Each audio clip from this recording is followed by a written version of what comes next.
Entonces, vamos a ver la última parte de lo que comenzamos a ver el viernes, que así como dos diapositivas para repasar y volver a linkear lo que estuvimos viendo. ¿Se acuerdan que estuvimos trabajando en cómo los procesos evolutivos habían favorecido el desarrollo de estructuras y de procesos que favorecen este gradiente de difusión neto entre lo que es el ingreso del aire y la presión parcial de oxígeno en los alvéolos y en los tejidos. Y haciendo hincapié en que la difusión es el principal y único, no principal, es el único mecanismo de intercambio gaseoso en cualquiera de los dos niveles, en el alvéolo capilar o entre el capilar y el tejido. Y que en ambos casos se tienen que diferenciar. ¿Se acuerdan que hablamos de dos mecanismos? El de difusión, que hemos estado hablando, y el de convección, que lo definimos como el movimiento del gas, ¿sí?, en función del movimiento en el que se encuentre ese gas. Por eso hablábamos acá de la convección del aire, donde se encuentran los gases que nos interesan, el oxígeno y el dióxido, y a nivel tisular es la convección del flujo sanguíneo, el que renueva. ¿Se acuerdan que la importancia de esa convección era que renovaba esos gases y que entonces permite mantener óptimo el gradiente de difusión? Y nos centramos, porque sobre la circulación y la perfusión capilar tejido lo vimos en la unidad temática 3, entonces nos vamos a centrar en este mecanismo de convección, o sea, esa renovación del aire, que se hace a través del mecanismo de ventilación alveolar. ¿Se acuerdan que relacionamos bastantes cosas la clase pasada, donde hablamos del generador, del ritmo respiratorio, esas agrupaciones neuronales que regulan el ritmo y el patrón respiratorio, que dependiendo de la descarga y la frecuencia de descarga de acción de esos núcleos que están a nivel pulvar, protuberancial, con los que generan el patrón, se generan esos movimientos respiratorios que hacen al cambio de volumen, por lo tanto cambian la presión y generan esos cambios de presión intraalveolar y intrapleural que generan este cambio en el volumen pulmonar y por lo tanto ingresa o egresa el aire dependiendo qué etapa del ciclo respiratorio estemos observando, la inspiración o la expiración. Y también hablamos entonces que lo que impacta sobre esto es justamente la presión que realmente importa, es la presión pulmonar o transmural que se da como diferencia entre la intraalveolar y la intrapleural, que es la que realmente ejerce el efecto de manejo sobre el volumen pulmonar. ¿Cuándo nos dábamos cuenta de eso? Cuando terminamos el teórico hablando de esta curva, que hablábamos de la compliance. Nuevamente aplicamos ese término que estuvimos hablando cuando hablamos de tejido, características de cualquier tejido, características de los vasos sanguíneos. Ahora lo aplicamos al pulmón y a esa curva presión-volumen que tiene en este caso esta característica de histéresis, porque la curva de inspiración es distinta de la de expiración. Y lo que sí se puede ver es que no importa en qué momento estemos hablando, si ya sea inspiración o expiración, lo que se puede ver acá fácilmente es que el volumen pulmonar nunca llega a cero. O sea que siempre tenemos un volumen, que es justamente ese volumen residual que ustedes han estado estudiando cuando vieron espirometría. Justamente porque ese gradiente transpulmonar, que es el que maneja esa distensibilidad del pulmón, es lo que hace que aún durante la expiración el pulmón esté estirado. Y también hablamos de justamente las características, sobre todo de esta curva de inspiración, donde describíamos las etapas. Una primera etapa que pasa que aumenta la presión, esta diferencia transpulmonar, sin mayores cambios en el volumen, porque están justamente venciéndose, ¿qué cosas? Las resistencias de las que hablamos la clase pasada, cuando hablamos del trabajo, ¿sí? Del trabajo de compliance, son las resistencias que otorgan el colágeno, la elastina contraída, y que una vez vencidas esas resistencias que se oponen al estiramiento, pasamos a otra etapa, que son las que se llaman 2 y 3, donde se abren totalmente, se hace muy distensible porque superan las fuerzas de retracción, y llegamos al estadio 4, que es este acá, que es una meseta, donde por más que se aumente la presión transmural, ya está distendido el pulmón y no aumenta ese volumen pulmonar, o sea que estamos en el límite justamente del proceso inspiratorio.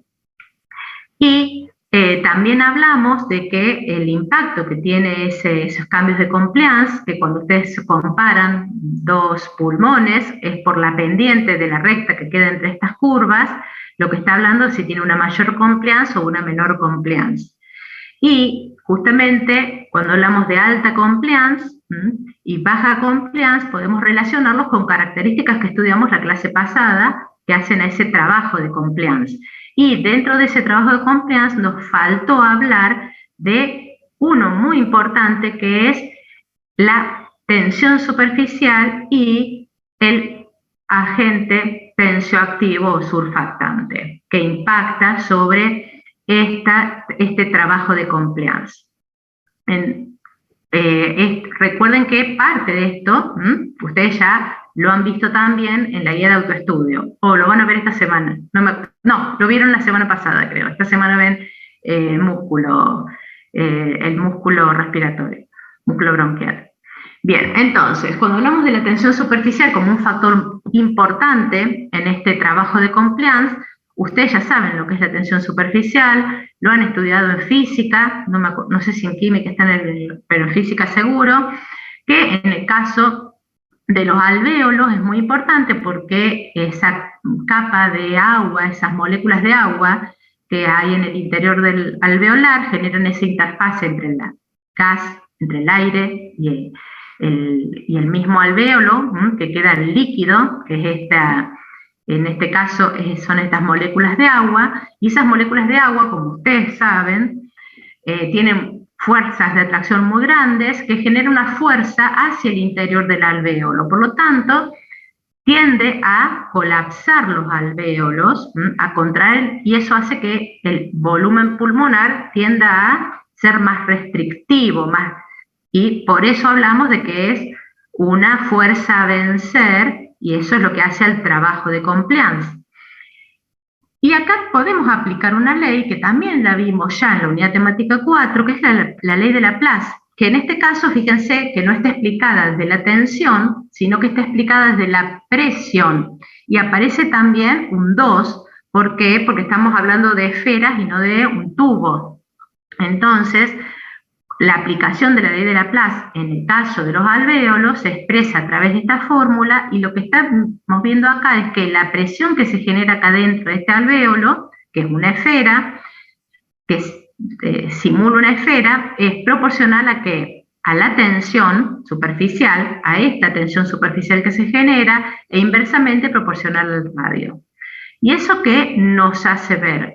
Que en esos alvéolos, ese ramillete de alvéolos que ustedes han estudiado su conformación en histología, cuando vieron histología del pulmón, tienen distintos radios, tienen distintos tamaños esos alvéolos. Por lo tanto, aplicando esta ley de Laplace, justamente los radios más pequeños que tienen, ¿sí?, menor radio, ¿sí?, o sea que tienen mayor presión, ejerce esas moléculas de agua, por lo tanto tienden a colapsarse mucho más frecuentemente que los de los de mayor radio, y eso hace que justamente el aire se desvíe de los bronquios, de los alvéolos más pequeños hacia los más grandes.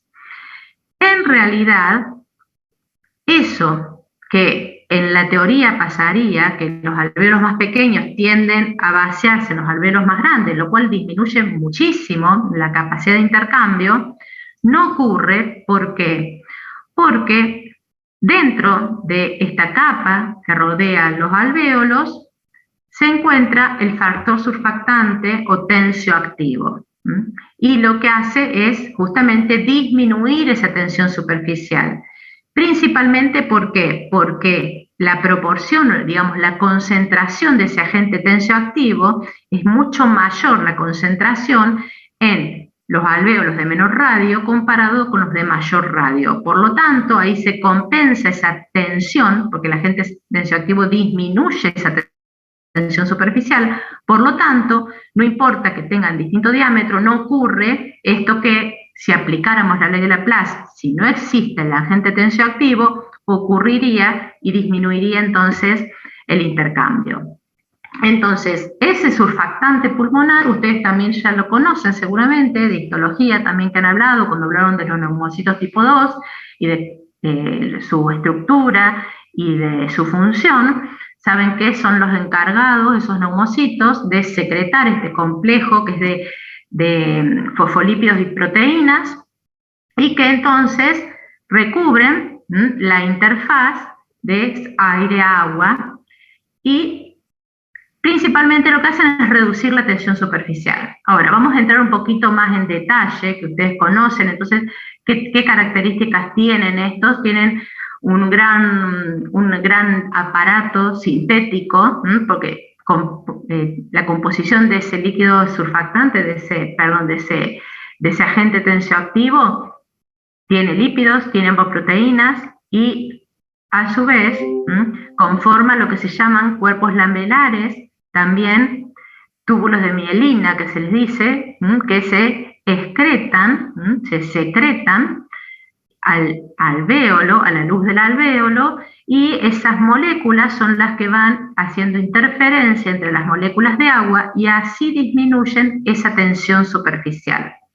Cuando uno ve con más detalle, fíjense que acá aparecía el macrófago alveolar, que bueno, ya vamos a ver sus funciones cuando veamos defensa el año que viene, pero en este caso no tiene una función de defensa ese macrófago, sino que tiene una función que se llama clearance o remoción de parte de estas fosfolípidos y proteínas que hacen al surfactante, que por un lado pueden, cuando se reutilizan, por eso hablamos de un turnover, que se reciclan, o directamente se clarifican o se eliminan a través de la acción de esos macrófagos. Y a su vez, si ampliamos más, fíjense que estamos ampliando y vamos cada vez a mayores niveles de organización, cuando lo analizamos a un nivel más molecular, ese surfactante no está solo, sino que está acoplado a otras estructuras que ya conocemos, ¿sí? Que tienen que ver con las mismas estructuras secretadas por también los neumocitos tipo 1. Ahora vamos a hablar del rol de lo que hace esa capa, que es más que el surfactante. Ahora, cuando volvemos a la acción real del surfactante, entonces, al disminuir la tensión superficial, ¿sí? Obviamente que en esa expiración, donde el alvéolo disminuye el radio, al haber ese agente tensioactivo que disminuye la tensión, evita el colapso y estabiliza los alvéolos en la expiración. Ahora, durante la inspiración, también es un factor importante porque aumenta la distensibilidad, porque disminuye esa retroacción elástica que tiende a mantener esas moléculas de agua unido, por lo tanto disminuye finalmente el trabajo respiratorio, porque disminuye el trabajo de compliance. Y a su vez, al final de la inspiración, también evita que se distiendan en demasía, porque si se distendieran demasiado, el trabajo respiratorio también impactaría y aumentaría el trabajo respiratorio durante cada inspiración y cada expiración. O sea que tiene gran impacto en el gradiente de ventilación, pero no solamente eso, sino que cuando se analiza la estructura de esta interfaz que hay acá, que no es solamente el fosfolípido, la proteína sintetizada por el neumocito tipo 1, sino el glucocáliz sintetizado también por los neumocitos, tipo 2, el surfactante, y tipo 1, el glucocáliz, conforman toda una estructura que mantiene toda la integridad de ese alvéolo. Por un lado, también tiene impacto en qué? En que no permite, al existir esa interfaz en asociación con el glucocáliz, la acumulación de líquido en el alvéolo. ¿Y eso en qué impacta? En el espesor, que se acuerdan que habíamos hablado que era otro de los factores que tienen impacto sobre la difusión. Por otro lado, también mantiene la estabilidad, mantiene el diámetro, ¿sí? Y eso hace que se mantenga, al mantener la estabilidad y mantener la estructura, que se mantenga el área, o sea, la superficie a través del cual se va a llevar ese intercambio, y a su vez tiene propiedades antimicrobianas y antiinflamatorias, que las veremos más profundamente cuando veamos defensa del sistema respiratorio. O sea que, como ven, ese surfactante pulmonar impacta sobre los tres componentes que estuvimos hablando: el gradiente de presión, el espesor y el área. Entonces, cuando hablamos del área y que durante la evolución se modifica el área, bueno, fácilmente se ve cuando veíamos cómo se había desarrollado evolutivamente los sistemas de intercambio de aire. Vemos que la aparición de los alvéolos, ¿sí?, aumenta muchísimo el área de intercambio comparado con esto que es un intercambio tegumentario, o sea que el área aumenta entre 70 y 100 metros cuadrados, que ustedes también esas características de la parte respiratoria y alveolar, bronquiolos respiratorios y alveolares, ustedes ya los estudiaron en histología. Y, por otro lado, hablábamos del espesor, de ese acercamiento de la interfaz aire-líquido. Vimos que el surfactante es importante y eso es lo que nosotros conocemos como membrana respiratoria. También tiene una tendencia a cada vez disminuir su espesor. Cuando hablamos de esa membrana respiratoria, ustedes también ya la conocen de histología, ven en este lugar donde tenemos el capilar, esa red de capilares que rodea el alvéolo, se conforma esa membrana respiratoria en cada uno de los lugares donde tiene contacto con el alvéolo. Y por lo tanto está constituida por ese epitelio, que es un neumocito tipo 1 en ese caso, su membrana basal y la del capilar y la membrana del capilar. O sea que ese es el espesor que hace al intercambio, es el espesor del que hablamos cuando aplicamos la ley de Fick, y que va de 0,5 a 1,5 micras en el humano. Entonces, volviendo a esto, pues desde un principio venimos aplicando la ley de Fick para poder organizar la información y entender cómo, por otro lado, también la evolución impacta sobre un montón de procesos respiratorios que se desarrollan en el humano. ¿Se acuerdan que cuando hablábamos de la ley de Fick, entonces teníamos el gradiente, que estuvimos viendo, el espesor, el área, y hablamos que también para cada sustancia hay un coeficiente. Cuando hablamos de ese coeficiente de difusión, por ejemplo, cuando hablamos del oxígeno, se sabe que el coeficiente de difusión del oxígeno es más alto en el aire que en el agua. Acá entonces aparece otra aplicación de otra ley biofísica que ustedes han estudiado en física, que es que en química la pueden haber estudiado con leyes de gases.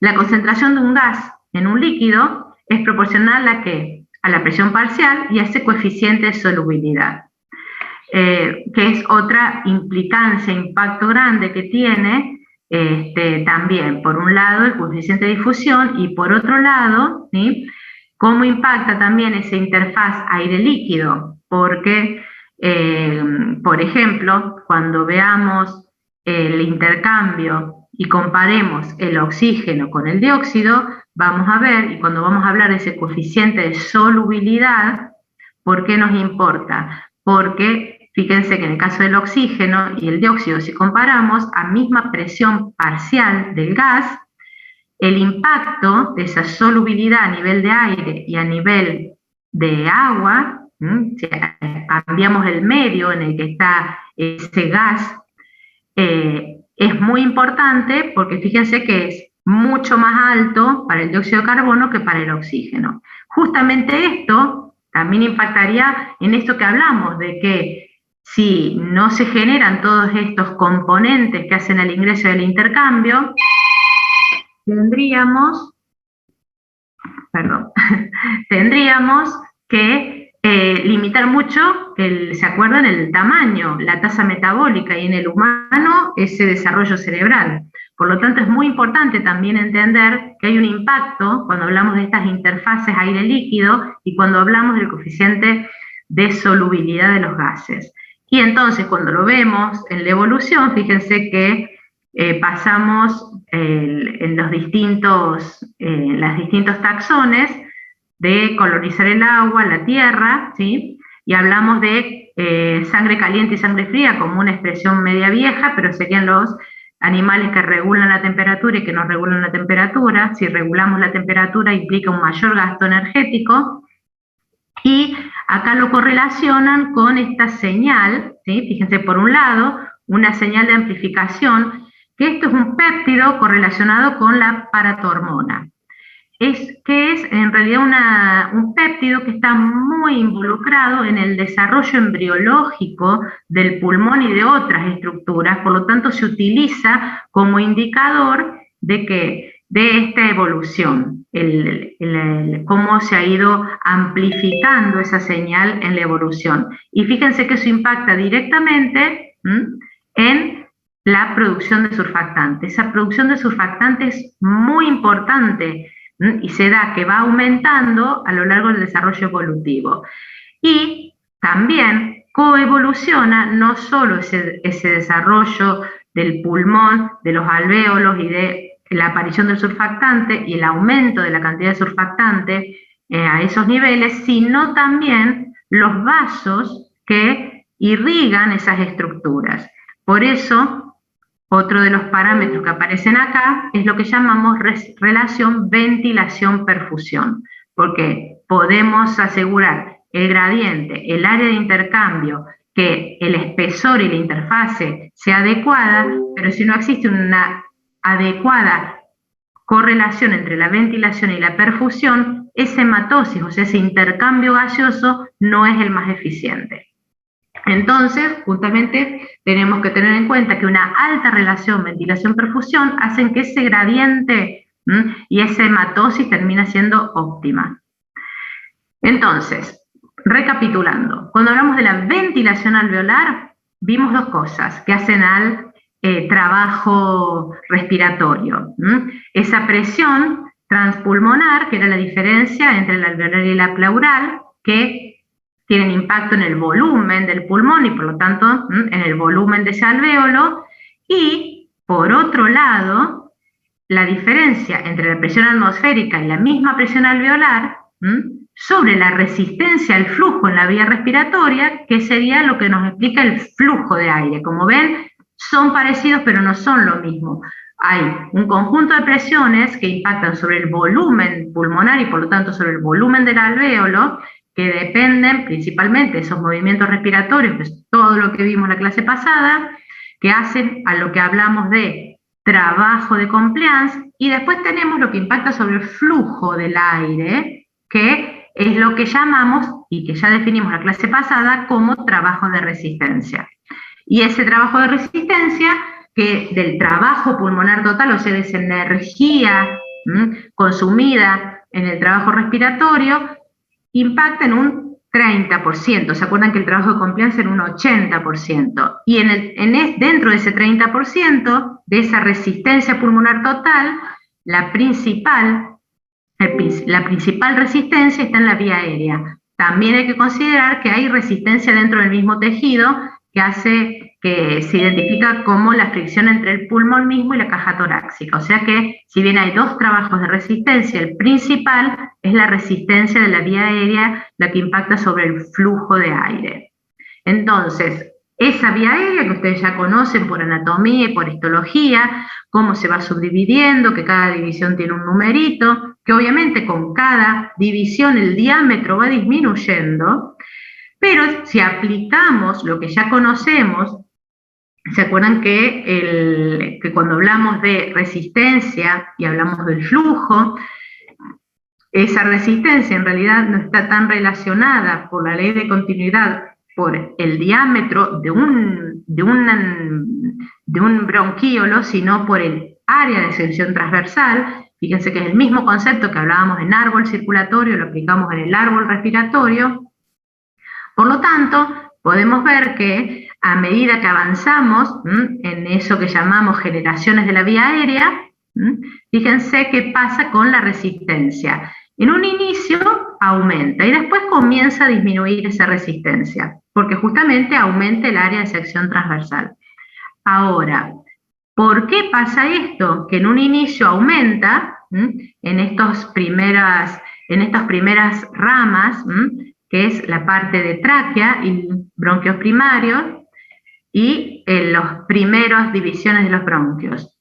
Justamente porque en ese lugar hay otra cosa que impacta sobre la resistencia, por eso aumenta la resistencia, por más que el área, fíjense que el área va cambiando, porque se suman 2 bronquios o 3 partes del árbol respiratorio, por lo tanto el área, fíjense que acá tenemos, va aumentando, pero la resistencia también aumenta.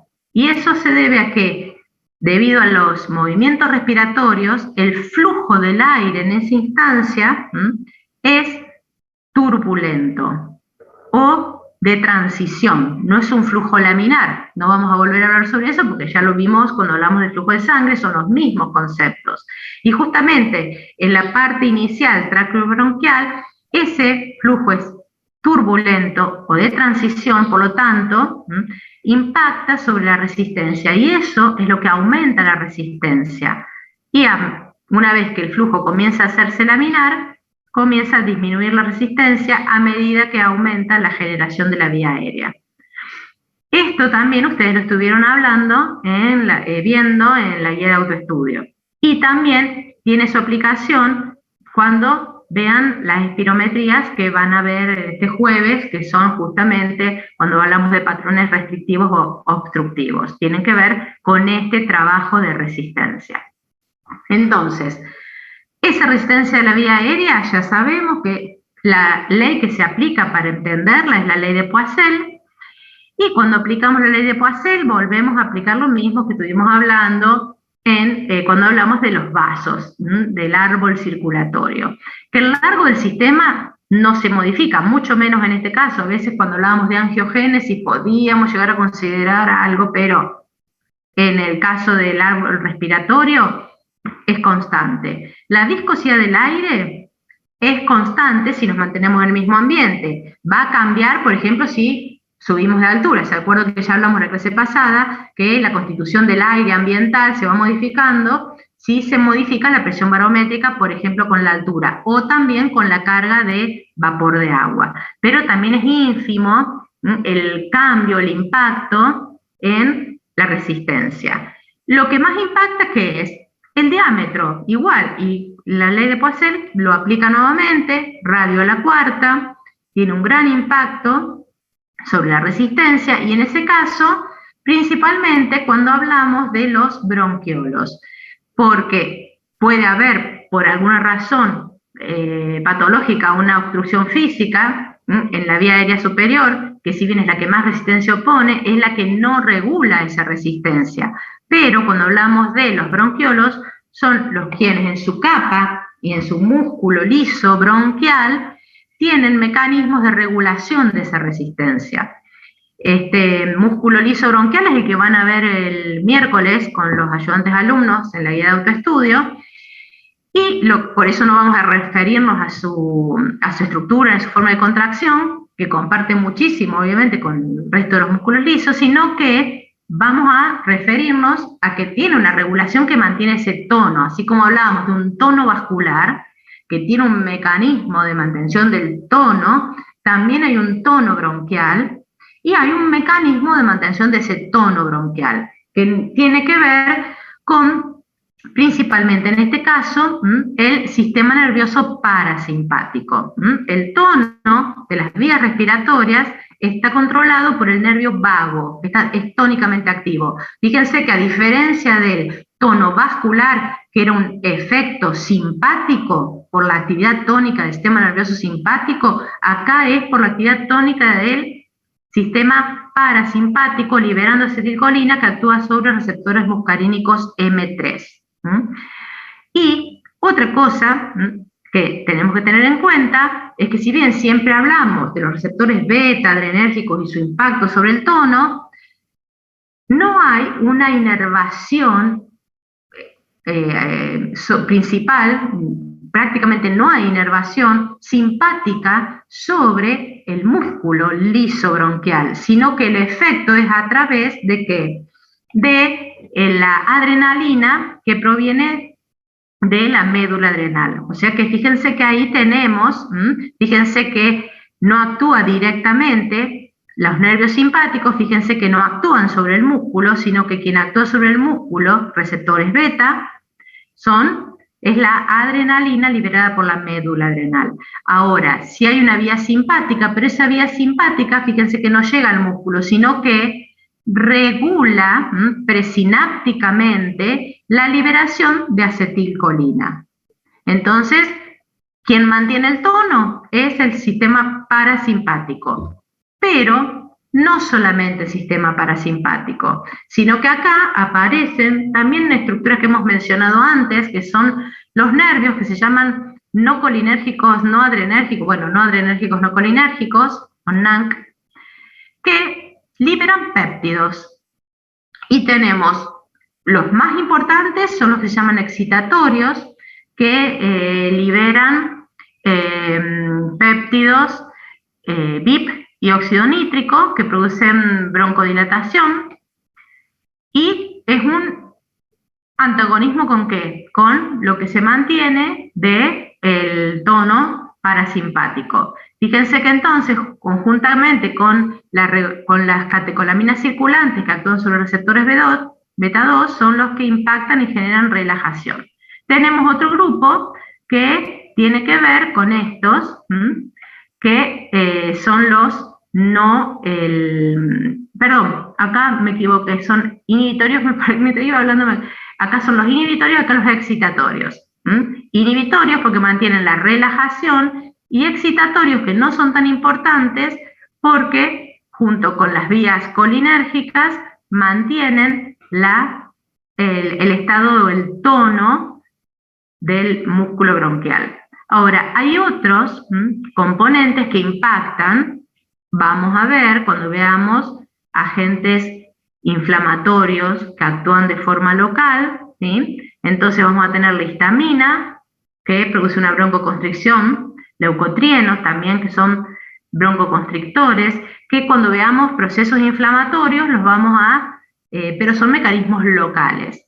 Y uno muy importante, mecanismo local, es la presión parcial del dióxido de carbono, que regula entonces la resistencia de la vía aérea. Y eso se llama broncoconstricción inducida por hipercapnia. Entonces, ¿qué tenemos acá? Que cuando aumenta la presión parcial de dióxido de carbono alveolar, rápidamente esa presión parcial de dióxido alveolar impacta sobre todas las estructuras que hacen al pulmón.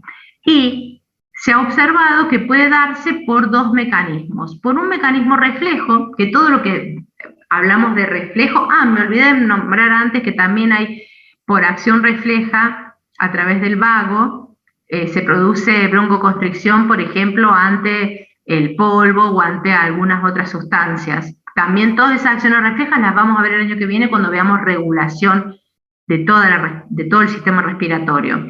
Pero ahora que les quede claro que hay mecanismos que mantienen el tono bronquial. Y entonces hay otros mecanismos que también regulan la forma local, que tenemos este dióxido de carbono, que también puede ser por un reflejo vagal, por ese aumento del dióxido, activa sensores que hacen a la vía vagal, pero también resulta que eliminaban el nervio vago, o sea, lo eliminaban, cortaban el nervio vago, pero todavía seguía existiendo esa respuesta broncoconstrictora. Por lo tanto, comenzaron a investigar cómo el mismo dióxido de carbono impacta sobre la célula muscular lisa y encontraron que hay un mecanismo a través del cual ese dióxido de carbono, ¿sí?, directamente puede impactar sobre las células del músculo liso y aumentando la contractilidad. Y esta señalización se encontró que se hace a través de que el dióxido de carbono genera un aumento de los niveles de calcio, que activa una caspasa, que esa caspasa a nivel transduccional activa mensajeros que generan aumento de la fosforilación de la cadena ligera. Por lo tanto, aumenta el estado de contracción de ese músculo liso bronquial. O sea que tenemos distintos mecanismos locales y mecanismos que son sistémicos, pero el principal, como dijimos, sistémico es la acetilcolina sobre los muscarínicos M3. Después tenemos el no colinérgico, no adrenérgico, que es a través de péptidos que contrarrestan, en cierta forma, el tono generado por la acetilcolina. Y después tenemos la adrenalina, que sí impacta a través de esos receptores beta 2, pero que tenemos que es por vía principalmente, lo que llega al músculo es a través de lo que es liberado, la adrenalina liberada por la médula suprarrenal, porque los nervios regulan la liberación de la propia acetilcolina, todos sistémicos, locales, inflamatorios, que los vamos a ver el año que viene, y un local importante entonces es el aumento de la presión parcial del dióxido de carbono. Otra cosa importante que impacta sobre las vías respiratorias es lo que pasa directamente a nivel del volumen pulmonar, y eso se llama interdependencia mecánica, porque tenemos que estas vías respiratorias se encuentran entre los ramilletes de alvéolos. Por lo tanto, cuando se genera distensión de estos alvéolos, por el aumento del volumen pulmonar, tensan las paredes, ¿sí?, de la vía aérea, de la pequeña vía aérea, y eso, ¿qué hace? Disminuye la resistencia, por lo tanto, fíjense que al aumentar el volumen pulmonar, disminuye la resistencia de la vía aérea. Ahora, ese aumento del volumen pulmonar, al disminuir la resistencia de la vía aérea, aumenta proporcionalmente la conductancia de ese flujo de aire.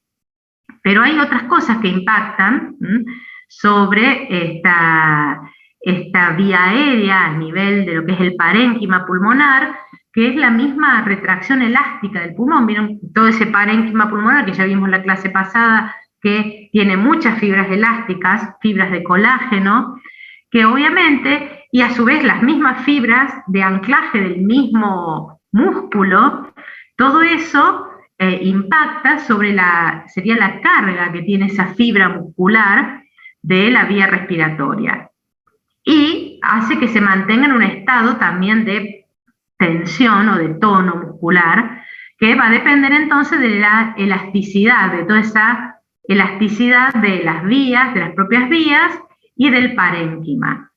Ahora, si esa retracción elástica pulmonar disminuye, ¿se acuerdan que impacta mucho en qué? En la presión pleural. ¿Se acuerdan que para la presión pleural teníamos una retracción elástica pulmonar y otra de la caja respiratoria? Si esta disminuye, la presión intrapleural disminuye, se hace menos negativa. Por lo tanto, la diferencia entre pleural e intrapulmonar o alveolar es menor. Por lo tanto, la transpulmonar, si disminuye, ¿qué disminuye? El volumen. Y si eso disminuye, ¿qué disminuye? Esto, el volumen. Por lo tanto, ¿sí?, eso va a impactar en la tracción del tejido, y la vía aérea, que carece de cartílago, o sea, sobre todo la pequeña vía aérea, va a estar justamente impactada por esa disminución de la retracción elástica pulmonar. Otra cosa que impacta mucho sobre la retroacción, sobre la vía aérea, sobre todo la pequeña vía aérea que no tiene cartera o que no tiene nada que sustente su, su forma, es lo que llamamos compresión dinámica de la vía aérea, que también lo van a ver un poquito cuando vean la clase que viene, la espirometría. Ya lo han visto un poco en la espirometría, este concepto, y lo van a ver este jueves. No hay impactos de esta compresión de la vía aérea ¿por qué se dice dinámica? Porque es cuando hablamos las diferencias entre la inspiración y la expiración. Si la respiración es tranquila, ¿sí? Esa presión intrapleural, dijimos que no va a superar la presión de la vía aérea, que no tiene sustento, o sea, no cartilaginosa, y se mantiene siempre abierta. Puede tener impacto, más abierta, menos abierta, pero nunca cerrada. Ahora, cuando se hace una expiración forzada máxima, que es como por ejemplo la que se pide durante la espirometría, esa presión intrapleural va a superar la vía aérea y afecta a cuál, a la que no tiene soporte. Por lo tanto, genera que aumente la presión transmural y se cierre. O sea, ¿se acuerdan ese efecto de la presión de cierre del vaso sanguíneo? Bueno, ocurre lo mismo, ese concepto se aplica a esta compresión dinámica de la vía aérea. Por lo tanto, también, así como vimos que la presión alveolar, transpulmonar, intrapleural cambia a lo largo del ciclo respiratorio, fíjense que también hay modificaciones en la resistencia a la vía aérea durante el ciclo respiratorio. Y que ustedes también pueden visualizarlo en lo que han estado viendo en las espirometrías en el trabajo práctico. Entonces, hablamos del flujo de aire y del volumen pulmonar como importantes impactos sobre la ventilación del alveolo. Recuerden que el objetivo es comprender cómo se ventila el alvéolo. Hablamos de la ventilación pulmonar, pero lo que nos importa es la ventilación del alvéolo. Y cuando hablamos de esa ventilación del alvéolo, tenemos que tener en cuenta que si bien todos estos procesos que describimos impactan sobre el volumen pulmonar y sobre el flujo de aire, no todo el flujo de aire que se moviliza debido a esto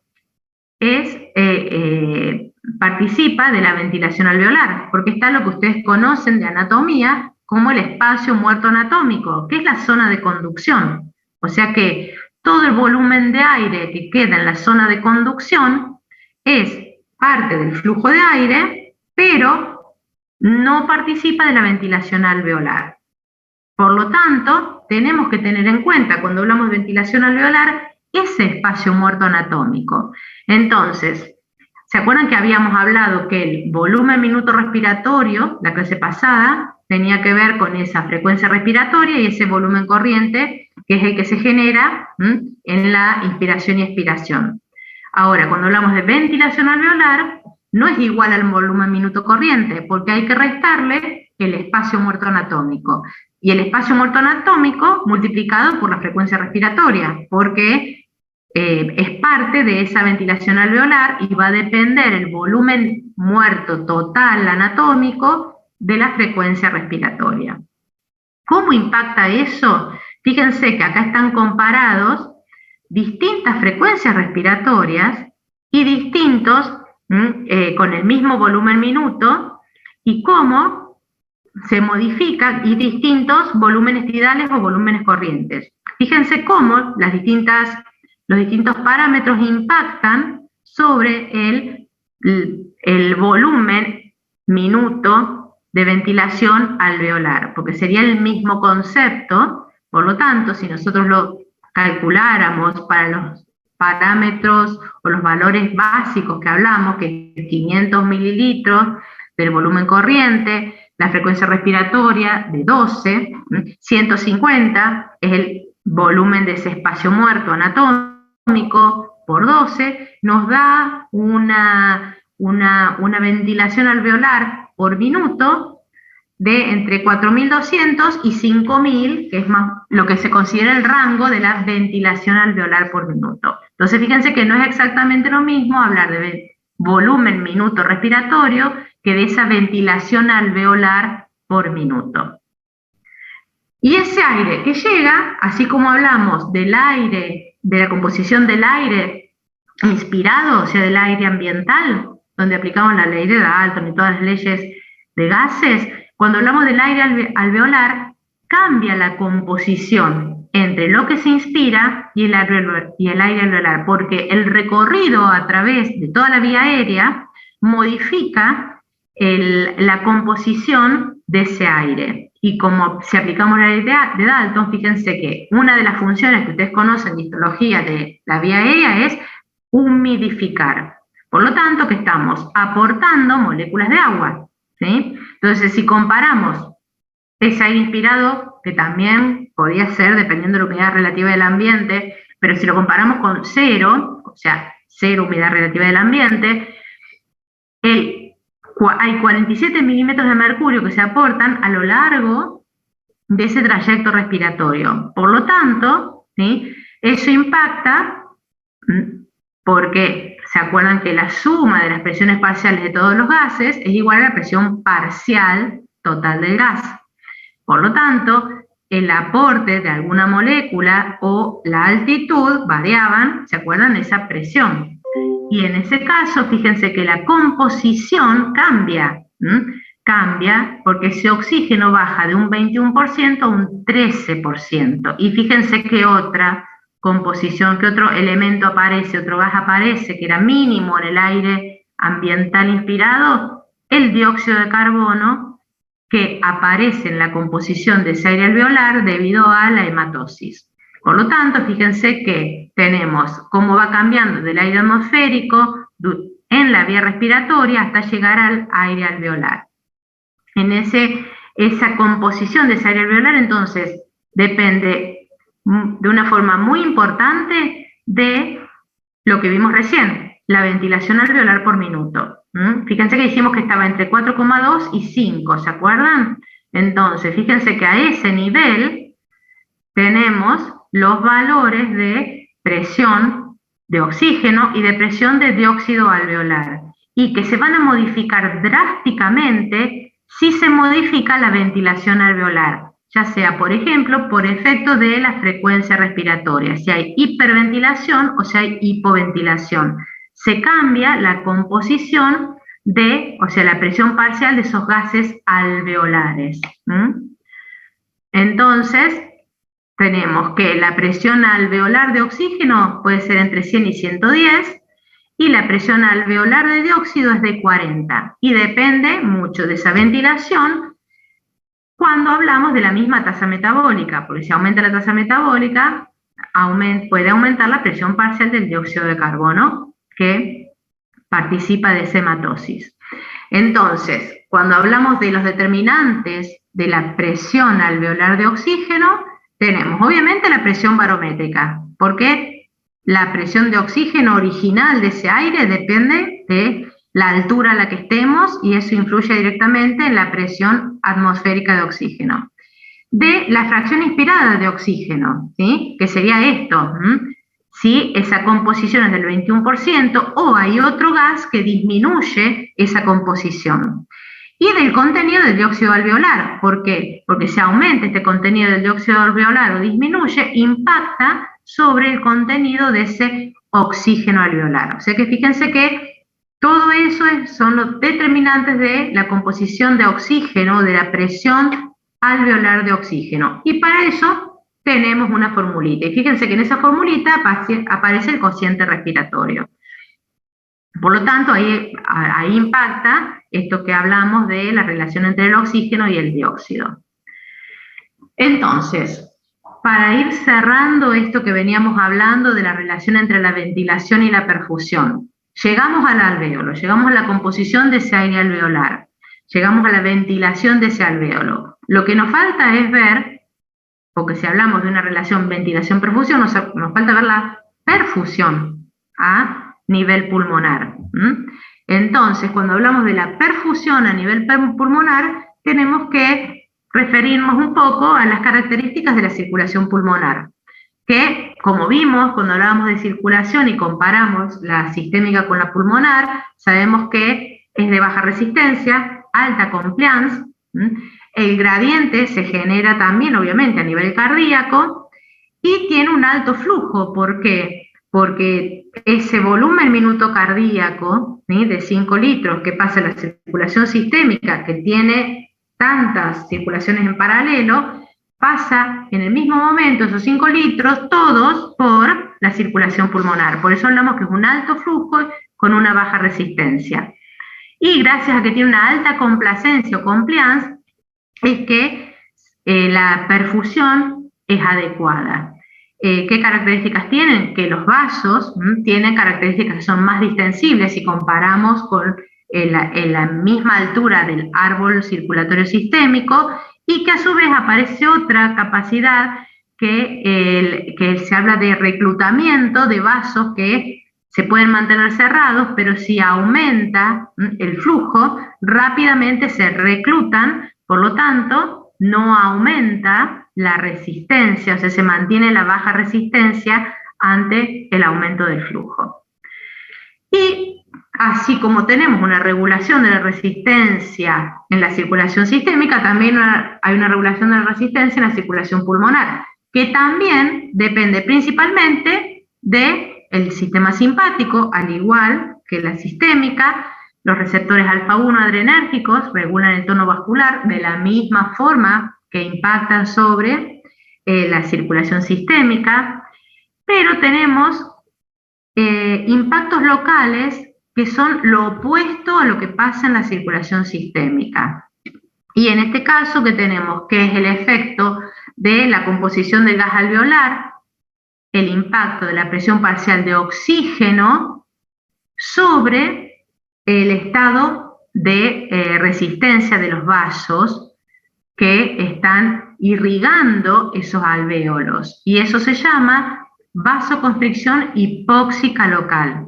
¿Por qué decimos que es lo opuesto? Pues ustedes se acuerdan cuando veíamos regulación local en la unidad de hemática 3, que cuando aumentaba la tasa metabólica disminuía el oxígeno, que se generaba una vasodilatación sistémica. Bueno, en este caso, la disminución de la presión parcial de oxígeno en el alvéolo impacta directamente en que en el intersticio, eso impacta en el músculo liso del vaso que está irrigando ese conjunto de alvéolos, y genera en ese caso vasoconstricción.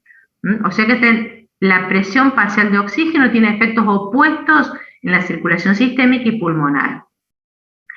También es una regulación local, o sea que solamente impacta en donde se genera esta disminución de la presión parcial de oxígeno alveolar, y es muy importante en lo que vamos a ver en la próxima diapositiva, que es la redistribución del flujo pulmonar. ¿Qué mecanismos impactan? Fíjense que el principal mecanismo es a nivel mitocondrial. Esa hipoxia impacta en la actividad mitocondrial de las células del músculo liso, y cuando se llega a una presión alveolar menor a 50 milímetros de mercurio, eso impacta este nivel. Fíjense que es la mitad de lo que decían, o sea, cuando cae a la mitad, esa presión alveolar de oxígeno, que tiene un impacto sobre la presión sanguínea, la presión parcial sanguínea de oxígeno, pero genera muy rápidamente, fíjense que habla de segundos, una respuesta local en la arteriola que irriga esa cantidad de alvéolos que tienen esta disminución de presión de oxígeno alveolar. Comienza muy rápidamente, fíjense que tiene un tiempo, porque hay una gran cascada de actividades, pero principalmente ese sensor de hipoxia que está en la mitocondria modifica, obviamente, la producción de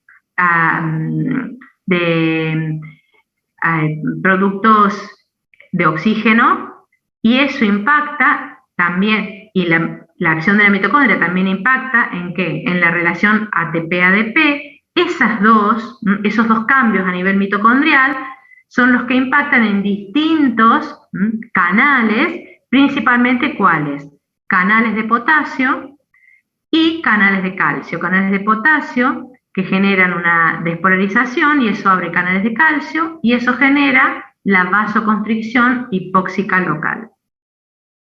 Y entonces llegamos a cómo, sabemos cómo se genera una ventilación adecuada, cómo se genera una perfusión adecuada, cómo impactan los cambios en el tono bronquial en esa ventilación, cómo impactan los cambios en el tono arterial en esa perfusión, y entonces ahí podemos entonces analizar lo que llamamos relación ventilación-perfusión.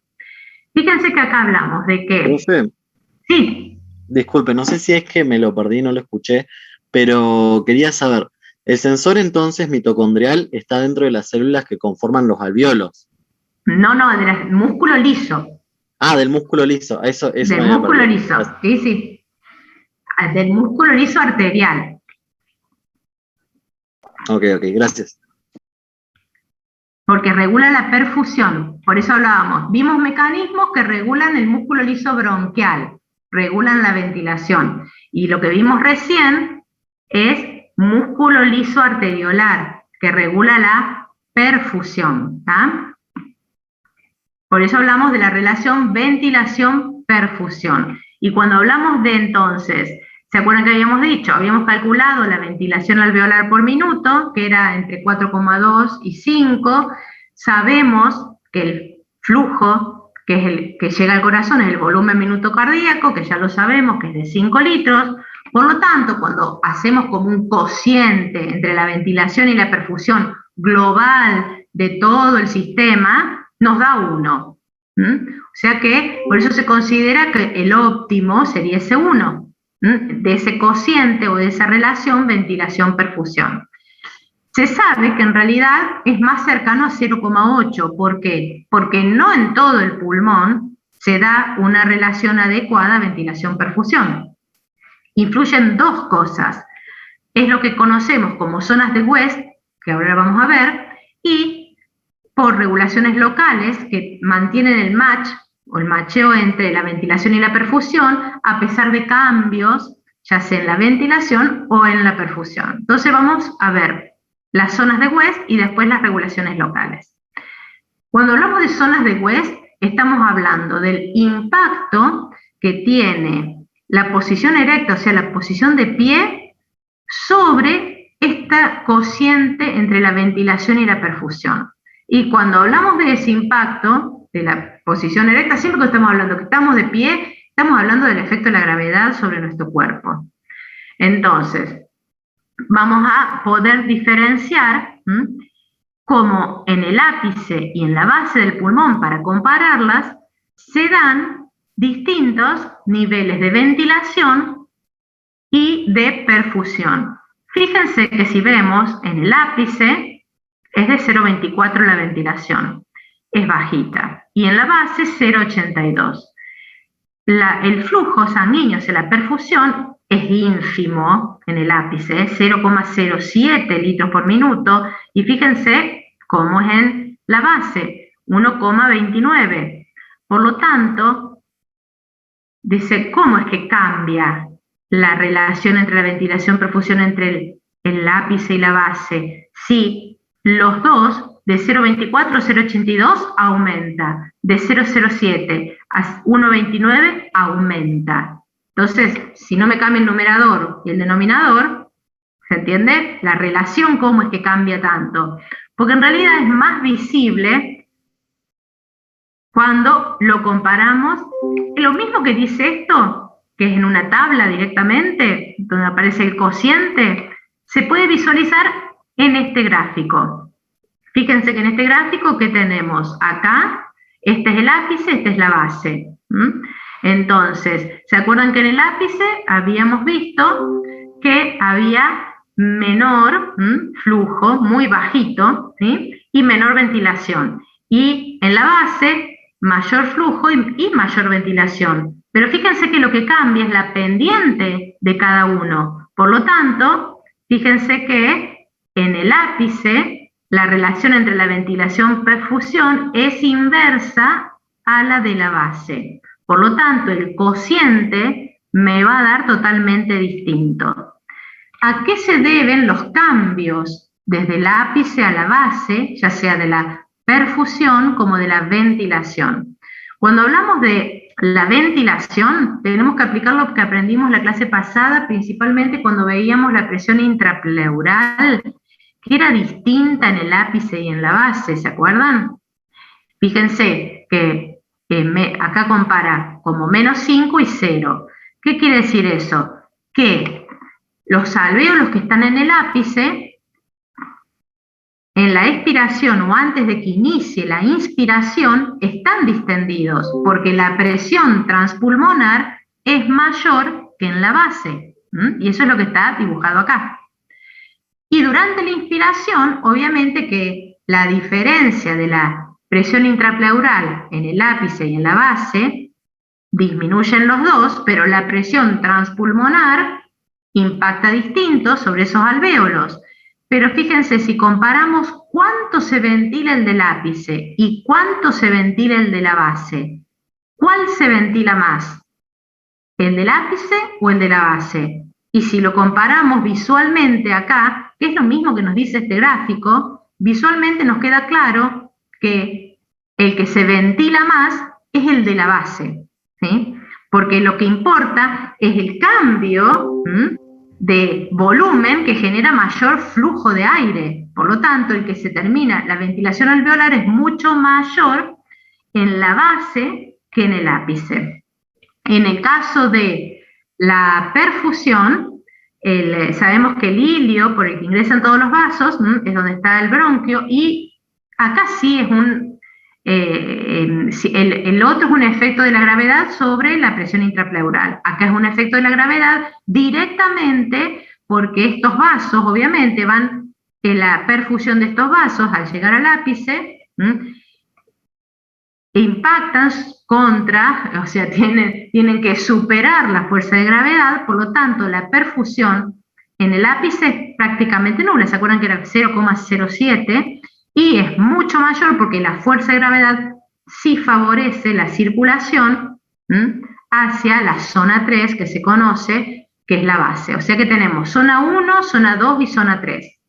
La zona 2 es lo que se conoce como que es cercano a 1. La zona 1 y la zona 3 son los que cambian directamente porque acá tenemos mayor ventilación comparado, cuando hacemos el cociente, la ventilación es mucho mayor su cambio que la perfusión. Y en la base, cuando comparamos el cambio en la perfusión, como se ve acá, es mucho mayor que en la ventilación. Los dos aumentan hacia la base, pero lo que cambia es cuál aumenta más. Bueno, acá tienen explicado todo lo que les expliqué oral para que les quede escrito.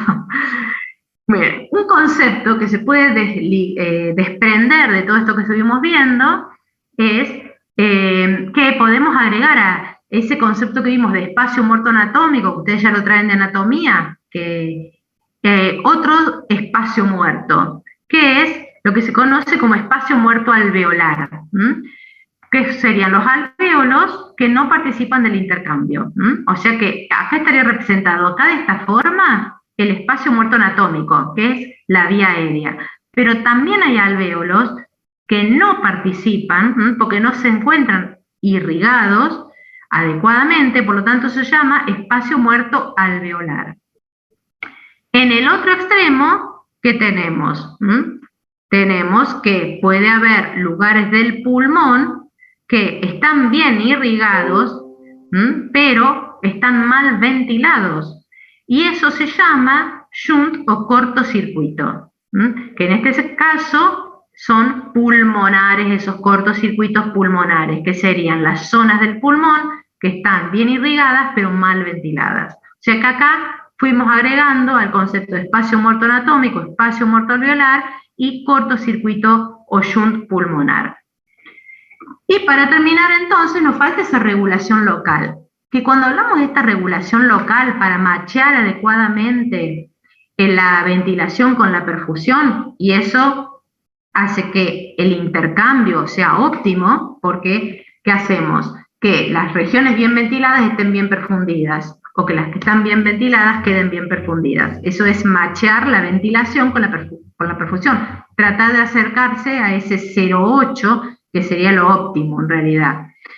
Y eso se hace por regulaciones locales. ¿Qué tenemos que hacer para entender esto? Aplicar los dos conceptos que vimos hace un ratito. Cómo, por efecto de la presión del dióxido de carbono, se modifica el estado o el tono bronquial, y cómo, por efecto de la presión parcial de oxígeno, se modifica el tono de las arterias de las arteriolas pulmonares que irrigan cada grupo alveolar. Entonces, justamente esto es lo que está representado acá, que lo que impacta, que era, ¿se acuerdan? El aumento del dióxido, o vimos la disminución del oxígeno alveolar. Esa disminución de oxígeno alveolar impacta ¿en qué? En esa vasoconstricción hipóxica pulmonar, que aumenta la resistencia y disminuye la perfusión. Por lo tanto, ¿qué hace? Redistribuye la sangre hacia alvéolos que están adecuadamente ventilados. Por otro lado, si hay un aumento de la presión del dióxido de carbono, ¿se acuerdan que vimos que se produció una broncoconstricción por efecto de ese dióxido de carbono? Una broncodilatación por ese efecto del dióxido de carbono, que hace impacto sobre la vía respiratoria. Aumenta la ventilación, por lo tanto, esa presión del dióxido de carbono, al aumentar la ventilación, se elimina el dióxido de carbono. Como vimos, ¿se acuerdan? Vimos que la presión parcial del dióxido de carbono del aire alveolar depende de la ventilación. Si disminuimos la resistencia, aumentamos la ventilación, vamos a terminar disminuyendo la presión del dióxido de carbono. O sea que fíjense que hay mecanismos que están impactando sobre la ventilación y sobre la perfusión. Ahora, cuando hablamos de la perfusión, siempre hay que tener en cuenta, dependiendo de la situación, que este aumento de la resistencia, que es local, ¿se acuerdan que dependía del conjunto de alvéolos o el lugar del pulmón donde había menor presión parcial de oxígeno? Ahí se produce el aumento de la resistencia, que era bastante rápido, es reversible, pero puede tener consecuencias no deseadas. ¿Cuáles consecuencias no deseadas? Impactar en la dinámica de los fluidos de ese pulmón, porque como todo lugar en ese pulmón hay capilares que van a ser impactados por el aumento de la presión hidrostática. Entonces, si se redirecciona ese flujo por ese cambio en la perfusión, puede haber zonas de ese pulmón donde aumente mucho esa presión hidrostática y por lo tanto se genera edema alveolar. ¿Qué es el edema? El aumento de la cantidad de agua que recubre. Al aumentar la cantidad de agua que recubre, que estamos aumentando el espesor. Por lo tanto, va a tener impacto sobre la hematosis. Por eso siempre hay que tener en cuenta cómo es la dinámica de fluidos en ese pulmón y que aplicamos las fuerzas de Starling que ya estudiamos en la dinámica capilar sistémica. Son exactamente las mismas fuerzas de Starling. Entonces, para terminar, lo que estuvimos haciendo fue vincular procesos evolutivos, procesos mecánicos, leyes físicas, procesos, componentes histológicos, ¿a qué? A la generación del gradiente óptimo para la difusión, al área de la superficie de intercambio y a lo que impacta en la interfaz aire-líquido y en la relación ventilación-perfusión. Todo aplicado a nivel respiratorio para explicar cómo es muy eficiente esta hematosis en el sistema respiratorio. Ahora, esta hematosis va a tener impacto directo ¿sobre qué? Sobre el contenido arterial de oxígeno. Entonces, fíjense que cuando nosotros analizamos de qué depende ese contenido arterial de oxígeno, depende, por un lado, de todo lo que vimos recién, de la composición del aire inspirado, o sea, del aire ambiental, de la ventilación alveolar, que depende de la frecuencia, depende de la compliance, de la tasa de difusión o cómo es la capacidad de difusión de ese oxígeno entre el alveolo y la sangre, que depende de qué, del área, de la distancia, o sea, del espesor, también que tenemos la adecuada perfusión de cada alvéolo y una adecuada relación ventilación-perfusión. O sea que todo esto es una de las patas que hacen al contenido arterial de oxígeno, y de él depende, de todos estos determinantes dependen el porcentaje de oxígeno disuelto en el plasma, y obviamente determina el porcentaje de saturación de la hemoglobina. Y eso es lo que van a ver durante esta semana en el trabajo práctico. También parte, lo vieron en la clase pasada, cuando vieron oximetría, cómo esa saturación de la hemoglobina se mide por la oximetría de pulso, y lo que van a ver en este trabajo práctico es justamente lo que hace a los glóbulos rojos, a la forma de transporte de esa hemoglobina y lo que llamamos eritrón, que es lo que van a ver en el trabajo práctico de esta semana. Así que creo que con esto terminamos. O sea que fíjense cómo se van acoplando todos los conceptos y sumamos integraciones en realidad.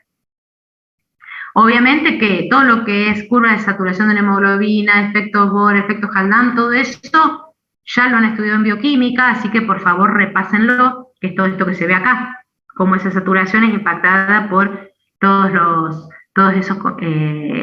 esas situaciones, que ustedes ya lo han visto en bioquímica. Entonces se hace el principal hincapié en este caso. Ahora, cuando hablemos de eritrón, en la hemoglobina, y en todos de cómo se puede estudiar bioquímicamente esta parte, este componente determinante de la cantidad total de oxígeno arterial. Bien, entonces, vamos al fin de la presentación. Bien. Bien, chicos, entonces, con esto, con todo lo que ustedes terminan de ver durante esta semana, cubrimos prácticamente todos los temas, siempre teniendo en cuenta también cosas que hemos visto. Recuerden, en la unidad temática 3, cuando hablamos de oferta y demanda de oxígeno, fíjense que siempre estamos hablando de los mismos parámetros, de la importancia de los mismos parámetros cuando hablamos de perfusión. Así que se van mencionando ya tanto en la unidad temática 3, en la 4 y ahora en la 5. Así que es importante que vayan también, si bien nosotros les vamos dando las vinculaciones, que ustedes trabajen en la integración de todos estos contenidos. El teórico, ahora dentro de un ratito lo subo, chicos, no se hagan problema. Profe, ¿sí? Una consulta que me quedó la duda dando vueltas. Cuando usted habla de las 3 zonas, yo, por lo menos por lo que había leído, entendí que la zona 1 correspondía a la ausencia del flujo sanguíneo durante todo el ciclo cardíaco y que se correspondía más que nada como estados patológicos, no a un estado como normal.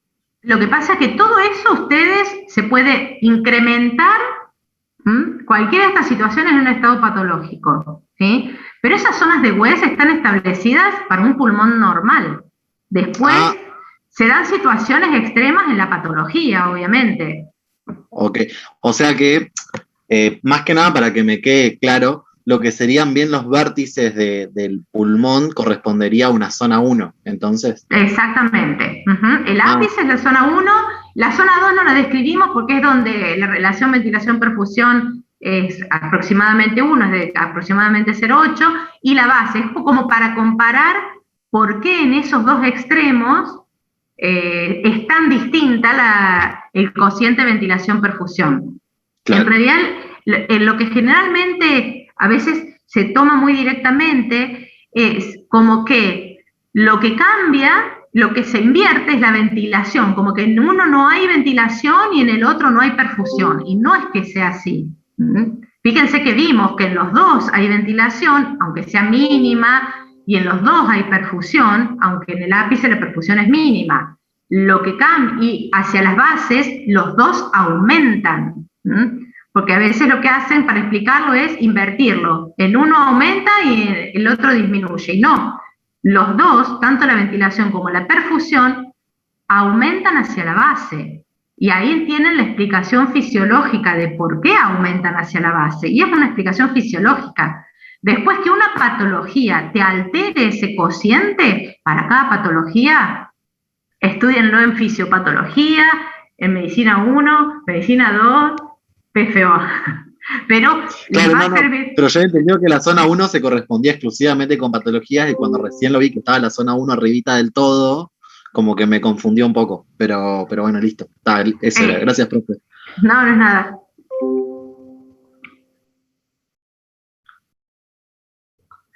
Bueno, bueno chicos, entonces después yo se los subo, así lo tienen, y aprovechen los trabajos prácticos, porque recuerden que el backup es sobre las actividades de los trabajos prácticos de la guía de autoestudio, ¿sí? Que si bien repasamos algunos conceptitos de la guía de autoestudio, este, lo vemos, lo van a aplicar en el backup. Gracias, profe. Bueno, chicos, nos vemos entonces. Cuídense.